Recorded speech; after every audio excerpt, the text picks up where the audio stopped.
Hi, I'm Maureen Carroll with Autumn Car Press, and I'm here today with David Hann. He is the author of the Jayhawker Cleveland. Welcome, David. How are you doing today? I'm doing fine, thank you. And the reason I'm here is to talk about Marshall Cleveland, the character of this book, and how and why I got started with my research and talking about Cleveland and eventually writing about him. And so I've been a Kansas history buff for quite some time, and looking through the archives, specifically the Leavenworth County clippings, I found a story about a notorious jayhawker named Marshall Cleveland, who rode into Leavenworth to look at his own wanted dead or alive poster. And that's him right there. He carried two weapons, two pistols. That is the Culled Walker 51, still regarded as one of the most powerful pistols in our history, replaced perhaps by the 44 Magnum, which I fired also. But I fired those, and I found out that they're very accurate, and they're quite heavy, 4.4 pounds, and yet not much of a recoil from them. You might also notice he's holding a knife. I never read about him using a knife, but at that time, people normally, or quite often, posed with a revolver and a knife to indicate just how ferocious they were. And so that was my first introduction to Cleveland, and that's what made me write the book. In this book here, which is Marshal Cleveland, Phantom Horseman of the Prairie. And then I should read this, right? Yeah, tell us about the book. Sure. The free state of Kansas and the slave state of Missouri are the backdrop of this tale of heroic deeds and fatal mistakes. David Hann takes the reader on a trail ride through a gritty time in the American West, when people were pitted against each other and some had to choose sides in a life and death battle of ideas. A legend in his own time, Cleveland rode into Leavenworth alone in June 1861 to view his own wanted dead or alive poster. No one in that town of 12,000 inhabitants, nor any soldiers from Fort Leavenworth, attempted to collect the reward, and Cleveland rode slowly out of town, tipping his hat. The Jayhawker Cleveland is a story of a man in his times, culled from 1860s newspaper articles and published reports of a tumultuous and violent era in American history.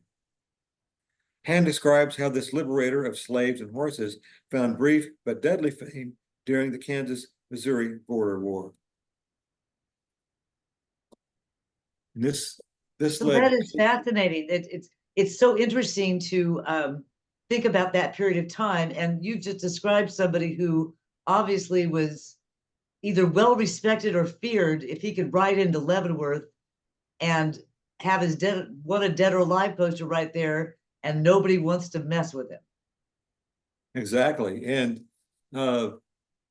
he was only in Kansas for about a year. And in spite of that, when he was finally killed, the New York Times on page 1 wrote an article saying that now everything will be peaceful in Kansas. Of course, it didn't happen. About 16 months later, Quantrill raided Lawrence and basically burned it to the ground and killed almost 200 unarmed men and boys. So what Cleveland did was, he didn't start out this way. A series of events propelled him from New York, where he was born and raised, and then the cholera epidemic of 1849, that would make him about 17 at the time. He had to flee New York because his parents, who were deceased due to the cholera, owed a lot of money, and the creditors wanted their money. And so Cleveland, whose name at that time was Charles Metz. One thing also that intrigued me, he had 3 different names. When he was killed, the newspaper article said, Marshal Cleveland, they always call him the Jayhawker Cleveland, the notorious Jayhawker Cleveland, alias Moore, his second name that he took, alias Metz, which was the name he was born with, killed by Lieutenant Walker's men of the 6th Kansas. And then he said he drove a stage for a time in Ohio. Well, that's where I got the idea to have him actually driving a stage in Ohio, where he met up with some people that were rescuing slaves, freeing slaves. And that got him fired from his job as a stagecoach driver. And then a group of people who wanted to vote for a free state, free Kansas, hired him to lead them into Kansas through Missouri. And that's where he encountered a brush with the law, which ended him in prison because the judge said he would no doubt carry on his, as he quoted, nefarious activities here in Missouri. And so we sent him to the prison in Jefferson City. They call it the walls because the prisoners were often painting the walls to keep them active all the time.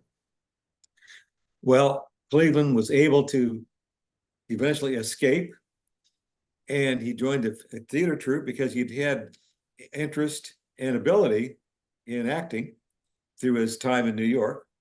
And so with the theater troupe, he journeyed from Jefferson City to Westport, where he left Westport and he joined Charles Jennison and his Jennison's Jayhawkers. And now, is this a picture of Charles Jennison? Yes, that's Charles Jennison. Jennison was only about maybe 5'6", but he wore this fur cap that made him almost 6 feet high, 6 feet tall, counting the cap. And even though, as someone said, he's dressed up like a comic character, he was a real man killer. In fact, Cleveland split with him finally over the fact that Jennison would quickly hang or shoot people that he regarded as pro-slavery, anti-union. And that led him into joining the Jennison's Jayhawkers. And then what happened was the Army decided that they could not control the Jayhawkers, so they decided they would have him join, and therefore there's a poster about recruiting Jayhawkers. Yes, the independent Kansas Jayhawkers, yes. And that says the 1st Regiment. They ended up having, I think, 9 regiments altogether. And Jennison had commanded the 7th Regiment. And at that time, people who joined the company would elect their leaders. And so Marshal Cleveland, well, he changed his name, to Cleveland by that time, was elected captain of Company H of the 7th Volunteer Cavalry Regiment. And also during that time, that's when he had an altercation with Lieutenant Colonel Daniel Reed Anthony. And just as a matter of side bar, that Colonel Anthony was the brother of Susan B. Anthony, the suffragette. It's hard to say whether or not Colonel Anthony had the same feeling for women's voting as his sister did, but he was known as having a hectoring disposition. And so he and Cleveland got into an argument because Cleveland was not dressed in the regular Army uniform, which is not surprising. Cleveland was always a bit of a nonconformist, to say the least. And so at that altercation, Cleveland got on his horse, and with Colonel Anthony in front of him, being pushed by Cleveland's horse, eventually he rode out away from the formation and then resigned his commission. And then he became the notorious Jayhawker Cleveland. And people in his company resigned also, and there's 4 of these young men who are there of Company H, the 7th Cavalry. And as you can see, one of them looks quite young. He looks like he might have been 16 or 17. And all are kind of attired in the form of dress of the day, which almost always involved a beard and mustache. And he was known for having a rather rough group of men, ones you wouldn't necessarily want to meet in an alley, but they probably were okay. You just you didn't know him. So Cleveland's exploits eventually got him hated by the U.S. cavalry, because when cavalry was sent to arrest him, he disarmed them and he sent them back to Fort Leavenworth on foot without their guns or their horses. And he had them returned later on. And he did this a couple of other times. He also escaped when he was surrounded by the troops. He basically just pushed his way through them and ran off into the woods. And they were so close to one another, they couldn't fire on him. And none of them really wanted to pursue Cleveland into the stark woods, because, as I say, he was known to be a crack shot. And so that's what led me to write the story, and that's what I hope will lead viewers of this YouTube to want to read about Marshal Cleveland. Well, I'm fascinated, and I've got a couple questions. I know that, a lot of people already have a pretty understand pretty well Kansas history, bleeding Kansas, and who the Jayhawkers were. But would you mind backing up a little bit for some of our viewers who may not, and just give a brief description of what is meant by bleeding Kansas and who were the Jayhawkers? Yeah, sure. Well, bleeding Kansas came about because of the conflict over slavery and anti-slavery, because of the Kansas-Nebraska Act, in which it was decided that the people who inhabited the state would vote whether they wanted to go free state or slave state, and that encouraged people to come from all over. And they had their conflicts with one another. The pro-slavery forces actually drove many people out of Missouri that were either pro-union or anti-slave or had no opinion at all. But unless they voiced a certainly pro-slavery attitude, they were evicted, if not killed. And then they were called Jayhawkers because, as it turned out, a man named David Hann, Irishman, he was coming back from a raid. I don't believe he was with Jennison, I don't know. But anyway, as I said, with his plunder. And they said, "Where'd you get that?" And he said he'd been out jayhawking. He said, "Jayhawking? What's a jayhawk?" And Devlin said, "A jayhawk is a bird that bullies the life out of other birds and takes what they have." And so that's where the term Jayhawkers came from. Isn't that fascinating? So the Jayhawkers, and of course we have today we think of the Jayhawkers as being, a lot of people, I think of the Jayhawkers as being a basketball team, Right. The Jayhawks, but this whole term came from this period of time just post-Civil War. Well, actually, it began post-Civil War and it continued during the Civil War. For example, the war started April in 1861. I think 7 states had already withdrawn from the Union, and Cleveland was imprisoned in around 1860 and escaped in 1861, where he got into Westport, and from then went on to Mound City, which is south of Kansas City by maybe 80 miles or so. That's where he joined Genesis Jayhawkers. And after a while, Cleveland decided that Mound City was getting too hot for him. And so he migrated to Atchison, and he set up his headquarters in a saloon, renter's saloon in Atchison. And that's where soldiers were sent to arrest him. And when they rode up in front of the saloon, he came out, drew his pistols, and said, "First man that draws a gun, he will shoot." And he told them to get off the horses, unbuckle their belts, hang them on the saddles, and walk back to the fort. And so that's what earned him the enmity, especially of the Kansas 6th Cavalry, the ones that he had disarmed. And that was where the "Wanted Dead or Alive" poster came in. Yes, because most people don't realize that slavery was actually legal until 1865, until Congress officially forbade it. When Lincoln gave his Emancipation Proclamation, that was for states still at war with the Union. Any state that was at war with the Union, those slaves were regarded as free. And of course, June 19th was when slaves were told by a Union general in Texas that they were free. They were not even told they were free. for about a year afterwards. And so that's why Juneteenth or June 19th is so revered and celebrated by people, especially by Black people, but also by white people. My great-great-grandfather, he fought on the Union side, and he was killed at the Battle of Petersburg, just one week before the war ended. Right. This was the Civil War was the war that tore families apart. It was known notoriously as the war that tore families apart. One brother on one side, one brother on the other side. Yes, it certainly was literally true. Although, as far as I know, in our family, we had two great-great-grandfathers. They both were on the Union side. One was stationed in Leavenworth, and one was stationed with the New York Infantry. Even though he enlisted in Illinois, he was stationed with the New York Infantry and made it through several battles until finally was killed at the Battle of Petersburg, Virginia.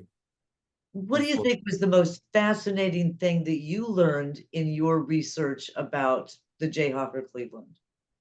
Well, the fact that, number one, he was very flamboyant, very daring, right into Leavenworth, to see his own wanted dead or alive poster, but also that he did not arbitrarily execute his enemies. He, in fact, another story in there is how he seized a wagon of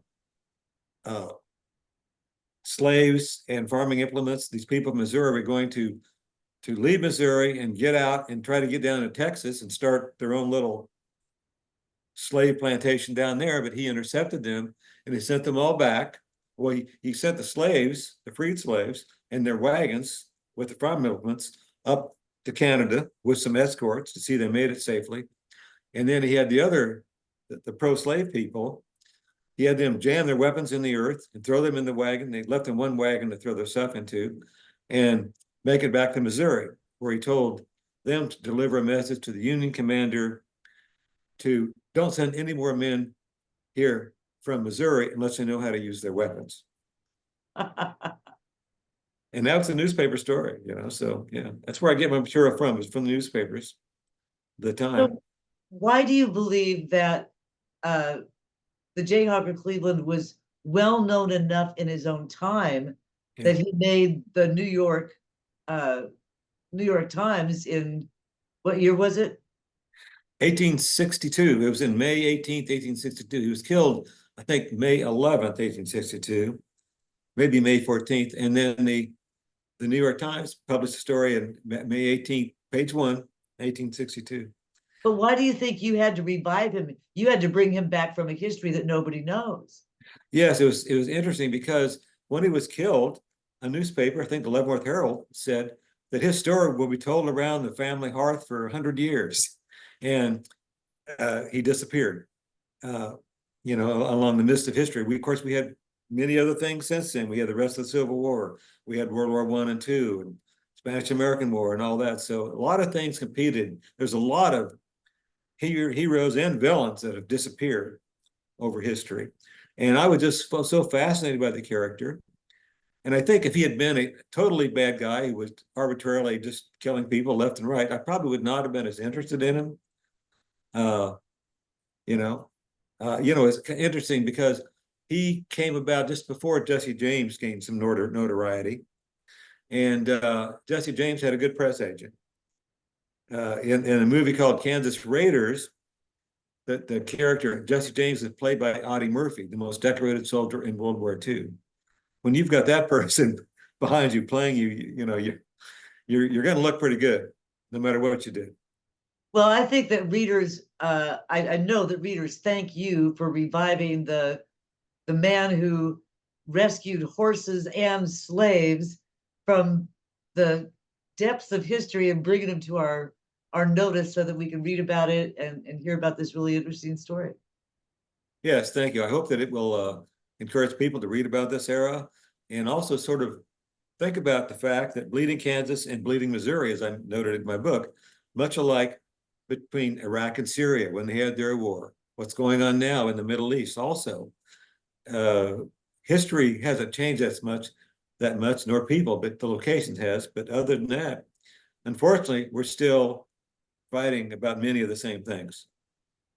Well, I hope you'll come back and talk to us again soon. Me again soon. Thank you. Thank you very much, Maggie. Been a All pleasure. right, thanks, David. And Thank thank you all for listening, and in the comments below, or please leave your comments below, and in the area below, you will see information about David and about his book. Thanks again. Thank you.